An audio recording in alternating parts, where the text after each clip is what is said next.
Saudara Bambang Susantono sebagai Kepala Otorita Ibu Kota Nusantara. 2. Saudara Doni Rahayu sebagai Wakil Kepala Otorita Ibu Kota Nusantara. Dan kepada yang bersangkutan diberikan hak keuangan, administrasi, dan fasilitas lain sesuai peraturan perundang-undangan. Kedua, dan seterusnya.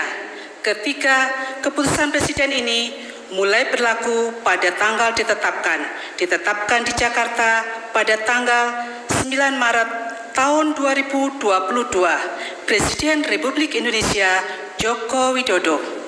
Sebelum saya mengambil sumpah berkenaan dengan pengangkatan saudara-saudara sebagai Kepala dan Wakil Kepala Otorita Ibu Kota Nusantara, terlebih dahulu saya akan bertanya kepada saudara-saudara, bersediakah saudara-saudara untuk diambil sumpah menurut agama Islam? Bersedia. Apabila demikian, saya minta saudara-saudara mengikuti dan mengulangi kata-kata saya.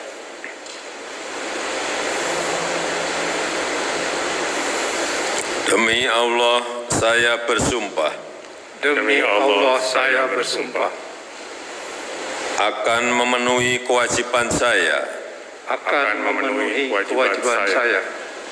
Sebagai Kepala dan Wakil Kepala Otorita Ibu Kota Nusantara. Sebagai Kepala dan Wakil Kepala Otorita Nusantara.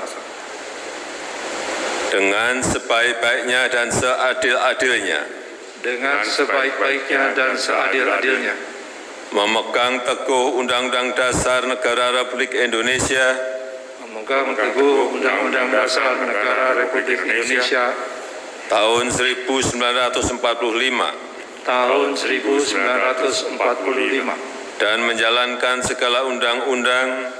Dan menjalankan segala undang-undang. Dan peraturannya. Dan peraturan.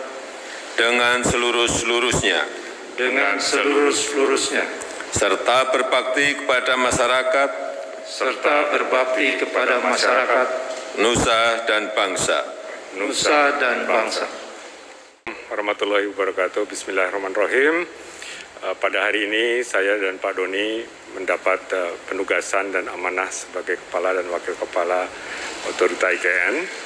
Dan pada hari ini juga kami memulai satu kerja baru untuk membangun kota yang inklusif, kota yang hijau, kota yang cerdas, dan kota yang berkelanjutan.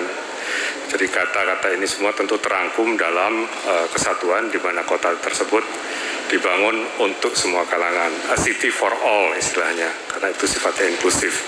Dan untuk membangun kota dengan baik tentu memerlukan waktu 15-20 tahun biasanya, sehingga kota itu benar-benar mempunyai roh atau soul of the city, gitu ya. Dan kita membangun kota tidak hanya membangun fisiknya, tetapi terutama adalah bagaimana kerekatan sosialnya, bagaimana interaksi antar warganya, bagaimana kota tersebut benar-benar akan menjadi kota yang layak huni, humanis, dan livable.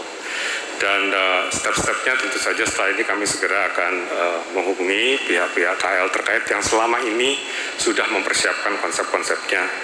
Salah satunya mungkin dengan Bappenas yang sudah dari 2017 sudah melakukan berbagai studi, dan juga dengan KL lain yang akan meneruskan berbagai pembangunan, misalnya PUPR dan yang lain.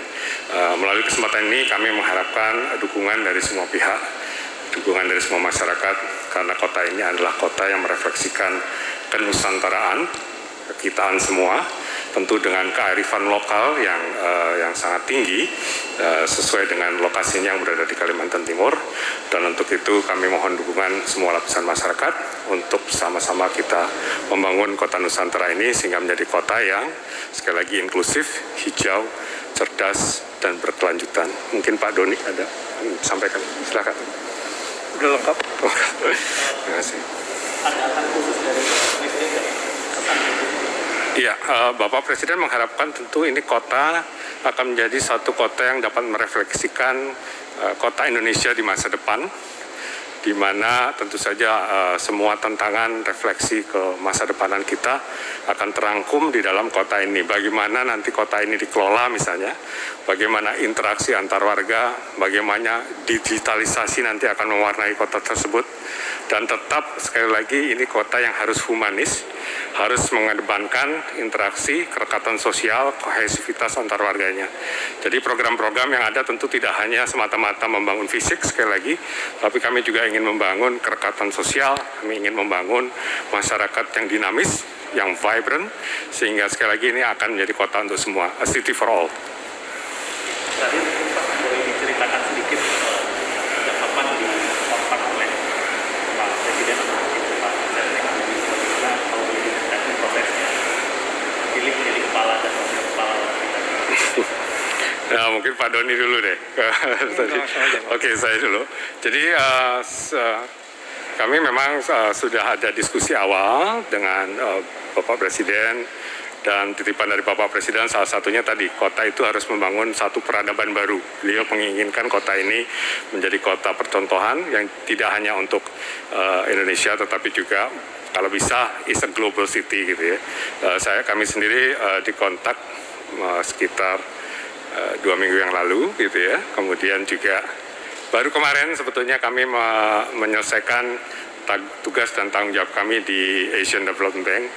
Untuk itu melalui kesempatan ini juga saya ingin mohon maaf pada teman-teman pers ini kalau tidak bisa responsif sampai dengan kemarin, karena kami masih terikat sebagai staf dari Asian Development Bank yang berkedudukan di Manila.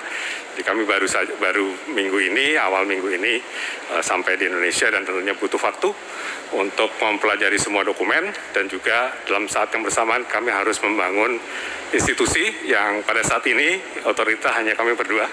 Gitu. Kami harus membangunnya sehingga menjadi satu institusi yang capable, yang bisa nanti berlari kencang untuk membangun kota Nusantara, tentunya dengan bersama-sama semua pemangku kepentingan atau stakeholders. Gitu.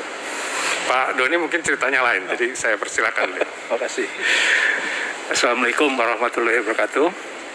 Bismillahirrahmanirrahim. Kalau pengalaman saya agak berbeda, saya dihubungi oleh Pak Pratikno seminggu setelah kunjungan Presiden ke tempat pengembangan pusat pertumbuhan baru di BSD.